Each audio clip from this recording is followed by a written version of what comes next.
नमस्कार दोस्तों, आप सभी का फिर से स्वागत है YouTube channel vision for education में। आज आप लोगों के लिए उत्तराखंड प्राथमिक शिक्षक भर्ती प्रक्रिया में जो अव्यवस्था के खिलाफ अभ्यर्थियों ने कोर्ट में याचिका लगाई थी, उसी के संबंध में ये वीडियो रहेगा। तो चैनल पे नए हैं तो चैनल को सब्सक्राइब करना ना भूलें, क्योंकि मैं आप लोगों के लिए शिक्षा जगत से संबंधित हर छोटी बड़ी खबर का सटीक विश्लेषण लाने का प्रयास करता हूँ। ठीक है, तो आप सभी जानते हैं 12 जनवरी को उत्तराखंड प्राथमिक शिक्षक भर्ती प्रक्रिया के तहत काउंसलिंग कराई गई थी। उसमें भी बहुत सारी अव्यवस्थाएं हुई थी, तो उसी के खिलाफ अभ्यर्थी कोर्ट गए हुए थे। तो कोर्ट से फ़िलहाल के लिए क्या निर्णय निकल के आया है, उसी पर चर्चा रहेगी। तो क्या फिर से चयन प्रक्रिया होगी या केवल याचिकाकर्ताओं को मिलेगी राहत, इसके संबंध में भी बात होगी। और देखिए, आप सभी जानते हैं उत्तराखंड एलटी भर्ती प्रक्रिया में क्या रहा था। देखिए, नियुक्ति पत्र बांटे गए थे देहरादून में और अन्य भी जगहों में, अपने कुमाऊं मंडल, गढ़वाल मंडल के जो अपने अपने स्थानों में बांटे गए थे। लेकिन उसके बाद जो है उत्तराखंड एलटी भर्ती प्रक्रिया भी कोर्ट केस में फंसी हुई है, और जितने भी पद थे 1544 या जो भी प्लस उसमें सुपर न्यूमेरी पोस्टों की बात हुई थी, उसके संबंध में अभी भी कोर्ट से कोई निर्णय नहीं निकला है। देखिए, कितना लंबा समय हो गया है, 2 साल होने को हैं। तो वही प्रक्रिया क्या यहाँ भी अपनाई जा रही है, उसी के संबंध में आप वीडियो रहेगा। देखिए, सबसे पहले बात कर लेते हैं। प्राइमरी शिक्षक भर्ती में अव्यवस्था पर सख्ती, मेरिट से वंचित अभ्यर्थियों को कोर्ट से राहत मिली है। देखिए क्या है, एक तो याचिकाकर्ताओं ने ये कहा था कि 24 घंटे पहले ही सूचना दी गई थी विभिन्न ज़िलों में, तो पसंदीदा ज़िलों तक पहुंचना संभव नहीं था 24 घंटे के अंतर्गत। ठीक है, ऐसा भी एक याचिका लगी थी। और कुछ स्थिति ये भी बताई गई थी कि प्रक्रिया के तहत स्थिति और जटिल तब हो गई जब काउंसलिंग में शामिल अभ्यर्थियों के मूल दस्तावेज शाम 4 बजे तक जमा रखे गए, जिससे उनके लिए किसी अन्य ज़िले में काउंसलिंग में भाग लेना व्यवहारिक रूप से असंभव हो गया था। ठीक है, ऐसा भी याचिका लगी है।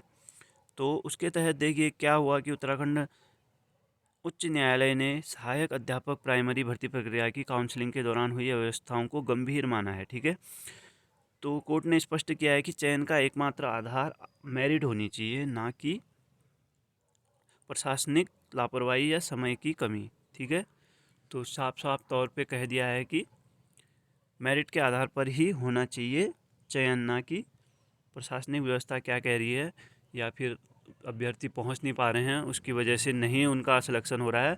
तो यह बहुत गलत है, ऐसा कहा है हाई कोर्ट ने। ठीक है, तो इससे अब क्या बातें निकल के आ रही हैं। देखिए, एक तो चीज़ ये है कि काउंसलिंग में शामिल न हो पाने वाले अभ्यर्थियों की याचिकाओं पर सुनवाई करते हुए संबंधित जिलों में उनकी सीटें रिक्त रखने के निर्देश दिए गए हैं। तो अब देखिए, संबंधित जिलों से क्या आशय ले सकते हो आप। अब संबंधित ज़िले हैं, किसी अभ्यर्थी ने कहा कि मेरा जो है इस ज़िले में काउंसलिंग हुई और उसके बाद मेरे अब जो हैं सारे दस्तावेज जमा कर दिए गए, तो मुझे दूसरे ज़िले में नहीं गया।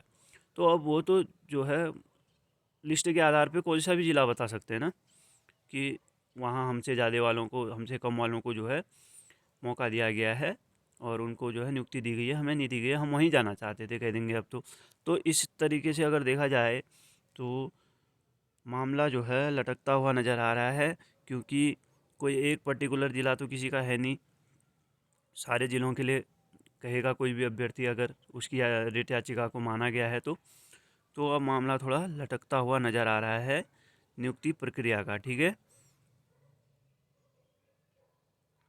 और दूसरी बात यह है कि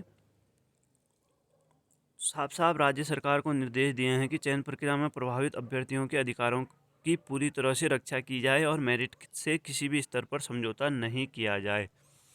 तो साफ साफ बात कही गई है कि कम कम जो है परसेंटेज वालों को ज़्यादा वालों पर वरीयता न दी जाए। हालांकि कई ज़िलों में कुछ अभ्यर्थियों का जो है कम अंकों में भी चयन हो गया था, क्योंकि एक ही दिन चयन प्रक्रिया हुई थी काउंसलिंग की। ठीक है, तो अब हाईकोर्ट से जो है ये राज्य सरकार को निर्देश मिल गए हैं कि मेरिट में किसी भी स्तर से समझौता न किया जाए। तो अब सवाल ये उठता है कि मेरिट में अगर किसी भी स्तर पे समझौता नहीं किया जाए, अगर राज्य सरकार इसको मानती है, तो फिर क्या प्रदेश स्तर की मेरिट निकलेगी, या फिर केवल चयन जो ये याचिकाकर्ता हैं उन्हीं को राहत मिलेगी? क्योंकि आपने देखा होगा विगत कुछ वर्षों से जो है याचिकाकर्ताओं को राहत देने की बातें कही जा रही हैं बहुत से कोर्ट के निर्णयों में।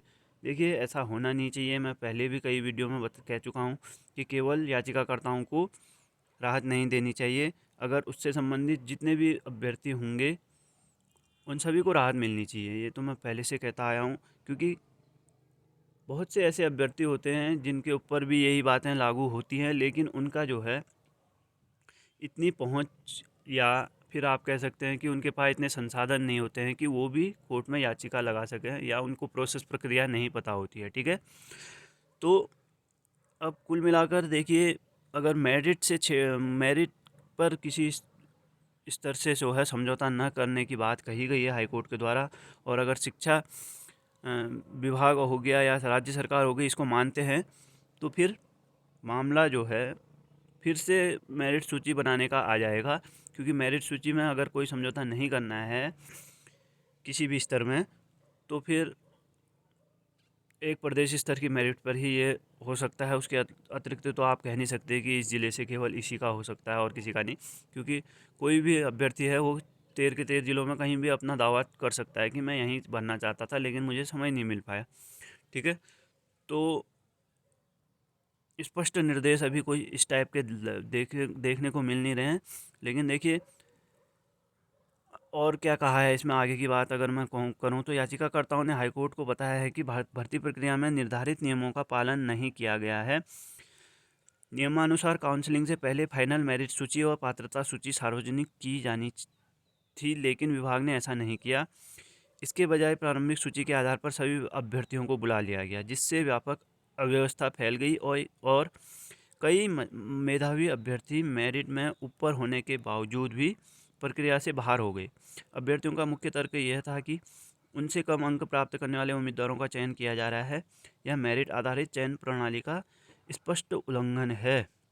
उन्होंने यह भी कहा है कि केवल समय की बाध्यता और सूचना के अभाव के आधार पर उन्हें उनके संवैधानिक अधिकार से वंचित नहीं किया जा सकता।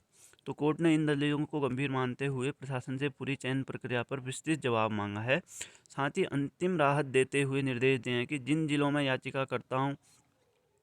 याचिकाकर्ता मेरिट में होने के बावजूद काउंसलिंग में उपस्थित नहीं हो सके, वहां उनकी सीटें सुरक्षित रखी जाएं। देखिए, अब ये बहुत ही जो है महत्वपूर्ण बात निकल के आ गई कि अगर जिन जिलों में याचिकाकर्ता मेरिट में होने के बावजूद काउंसलिंग में उपस्थित नहीं हो सके, अब देखिए, हर अभ्यर्थी ने तो लगभग हर ज़िले से रखा है, भरा है, तो वो मेरिट में कहीं ना कहीं तो होगा ही ना। लेकिन उनकी सीटें सुरक्षित रखी जाए कह दिया है, तो अब हर ज़िले में सुरक्षित रख देंगे। तो हज़ार, देखिए 1660 ही सीटों में से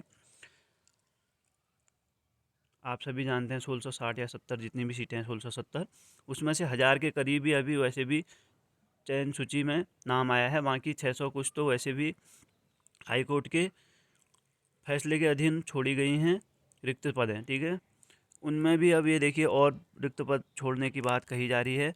तो इस हिसाब से तो फिर आप ये देखिए, एक एक अभ्यर्थी का एक ये भी मामला निकल के आया था कि मूल प्रमाण पत्र जो है डीएलएड का उनके पास नहीं था, तो मार्कशीट केवल डाउनलोड की गई मार्कशीट लाया था, तो उसको भी बाहर भर्ती प्रक्रिया से बाहर करा था। उसके खिलाफ भी जो है याचिका लगी और अभ्यर्थी को बड़ी राहत मिली है कि उसकी भी एक सीट जो है रिजर्व रखी जाए। देखिए, ऐसे करके जो है कई सीटें हो जाएंगी।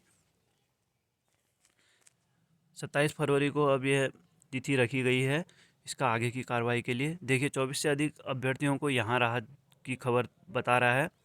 ठीक है, तो ऐसे करके तो बहुत सी सीटें जो है रिजर्व में ही रह जाएंगी। 1670 में से वैसे भी 600 के करीब पद जो है रिजर्व में रखे गए हैं पहले से ही, क्योंकि अभी डीएलएड जो bridge course BEd bridge course वाले हैं उन्होंने भी केस करा है। अब इस प्रकार से जो है राहत किस किस को मिलती है ये तो आने वाला वक्त ही बताएगा। लेकिन जैसा कि मैं पिछली कई वीडियो से कहते हुआ आ रहा हूँ कि शिक्षा व्यवस्था जो है, शिक्षा मंत्रालय या जो भी आप कह सकते हो कि शिक्षा विभाग, उसकी व्यवस्थाएं जो हैं, उसकी कार्यप्रणाली में सवाल पहले से उठते आ रहे हैं। और देखिए अब तो हाई कोर्ट ने भी इसमें सवाल या निशान लगा दिया है, क्योंकि डीएलएड देखिए पहले तो जिला स्तर पे होता था, मेरिट बनती थी जब डीएलएड में प्रारंभिक परीक्षा पास करनी होती थी, लेकिन अब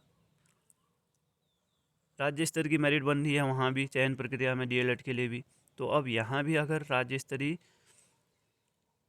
मेरिट बनेगी तो फिर कई प्रकार से ज़िलों में उथल पुथल हो जाएगी इन चयनित अभ्यर्थियों की लिस्ट में। ठीक है, जो भी अगर कोई नया फैसला आता है या कोई भी अगर इससे संबंधित खबर आती है तो उसका मैं आप लोगों के वीडियो लाऊंगा। तब तक बने रहिएगा। धन्यवाद।